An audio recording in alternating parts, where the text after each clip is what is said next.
جب تک سوسائٹی میں یہ چیزیں زندہ نہ رہیں، یہی اخلاق حسنہ، سچ بولنا، امانت داری، اس وقت تک جو سوسائٹی ہے وہ پھر وہ زندہ سوسائٹی نہیں ہے۔ میں آپ کو ایک اور واقعہ سناتا ہوں حضرت ابو ذر کا۔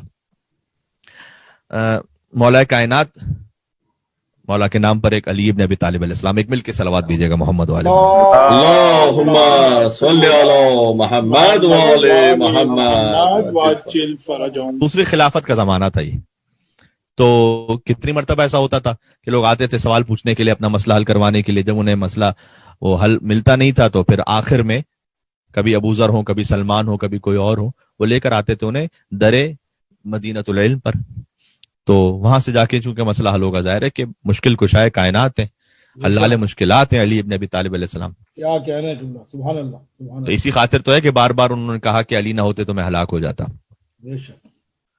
اور یہ بھی اب تک خوش فہمی رہی ان کی کہ وہ ہلاک نہیں ہوئے۔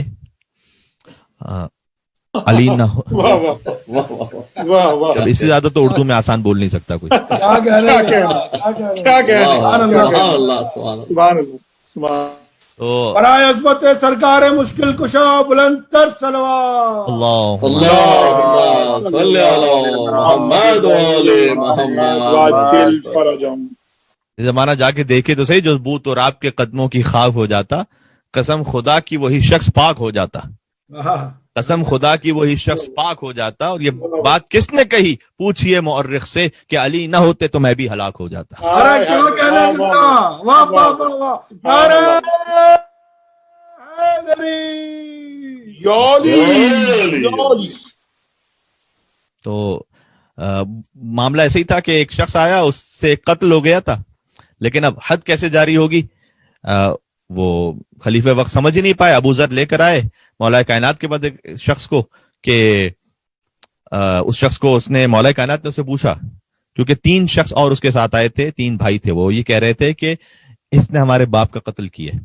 اچھا، وہ یہ کہہ رہا تھا کہ وجہ یہ ہے کہ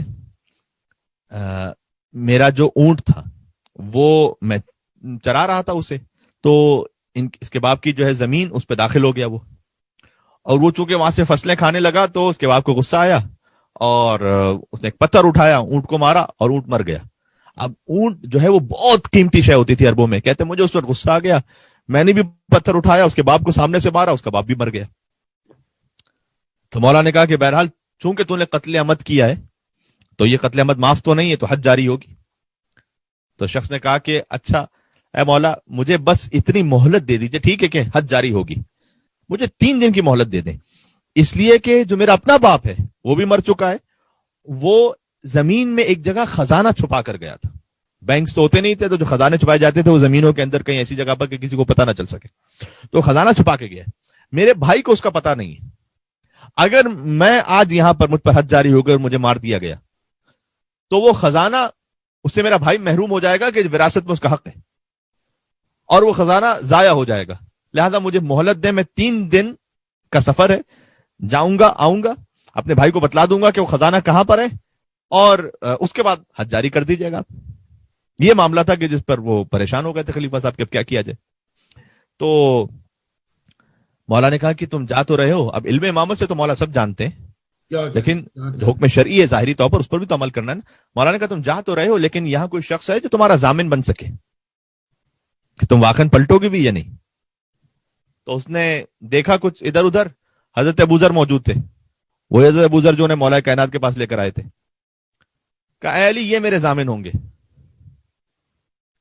اب اگر مجھ جیسا ہوتا تو میں کہتا ہے بھائی ایک تو یار میں نے ایک کام کیا، اوپر سے یہ کہ یہ مصیبت بھی سنبھالو۔ اب تو حضرت ابو ذر نے کہا کہ یا ابو الحسن، اے مولا میں ضمانت لیتا ہوں اس کی، آپ چھوڑ دیں اسے۔ مولا نے کہا دیکھو اگر یہ واپس نہیں آئے تو پھر تم ضامن ہو اس کے، اس کی حد کے۔ اس نے کہا کہ حضرت ابو ذر نے کہا کہ ٹھیک ہے جانے دی، وہ چلا گیا۔ پہلا دن گزرا، دوسرا دن، تیسرا دن ہفتہ کاپتا ہوا، آخری دن تھا، لوگ پریشان ہو رہے تھے کہ ابو ذر پہ کہیں حد جاری نہ ہو جائے کیونکہ انہوں نے ضمانت دی تھی۔ تو آخر میں ہفتہ کاپتا واپس آیا شام کے وقت، اور آ کے اس نے علی سے کہا کہ اب حد جاری کر دیجئے آپ۔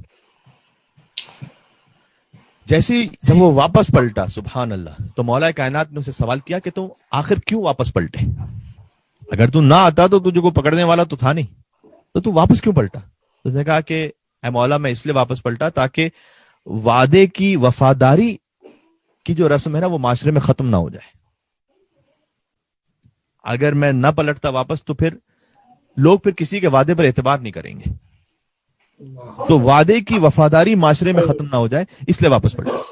حضرت ابو ذر نے جواب دیا جب مولا کائنات نے ان سے پوچھا کہ ضمانت تم نے کیوں لی اے ابو ذر اس شخص کی، تم تو نہیں جانتے تھے اسے؟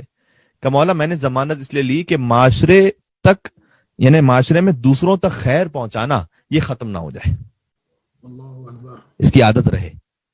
جب ورثہ نے دیکھا کہ وہ آ بھی گیا ہے، اس نے کہا کہ میں اس لیے واپس پلٹا ہوں کہ وعدے کی وفاداری معاشرے سے ختم نہ ہو جائے. ابو ذر نے کہا کہ میں نے ضمانت اس لیے لی کہ دوسروں تک خیر پہنچانا معاشرے میں ختم نہ ہو جائے. ورثہ کہتے ہیں کہ یا امیر المومن ہم نے اسے معاف کیا. مولا نے کہا کہ تم نے کیوں معاف کیا؟ کہ مولا تاکہ بخشش اور درگزر معاشرے سے ختم نہ ہو جائے. کیا کہنا ہے قبلہ، سبحان اللہ سبحان اللہ. اور فرما رہے یعنی دینداری، یہ سب کچھ ہمیں دینداری سکھلا رہی ہے. ایک شخص کے جو گھر کے باہر اچھا ہے لیکن گھر کے اندر اپنی بیوی کے اخلاق اس سے بہت خراب ہے، وہ دیندار نہیں ہے. بچے اس سے خوف کھاتے ہیں، وہ دیندار نہیں. کتنے لوگ ہوتے ہیں ہم سے کہتے ہیں کہ مولانا صاحب ہمارے والد صاحب بہت اچھی نمازیں پڑھتے ہیں، بظاہر عبادت گزار بھی بہت ہے، لیکن جیسے گھر کے اندر داخل ہوتے تب سب کانپنے لگتے ہیں، ایسے کہ جیسے مثلا نعوذ باللہ کوئی شمر آ گیا، صدام آ گیا کوئی. نہیں جانے گرامی. اور بالخصوص جو دیکھیں مولا کائنات کے وجود کی برکت تھی کہ وہ ایک شخص جس نے گناہ کر بھی لیا تھا لیکن اس نے وعدے کی وفاداری کی. ابو ذر نے ضمانت لی تاکہ خیر معاشرے تک پہنچتا رہے، وہ ورثہ نے معاف کر دیا تاکہ بخشش درگزر رہے.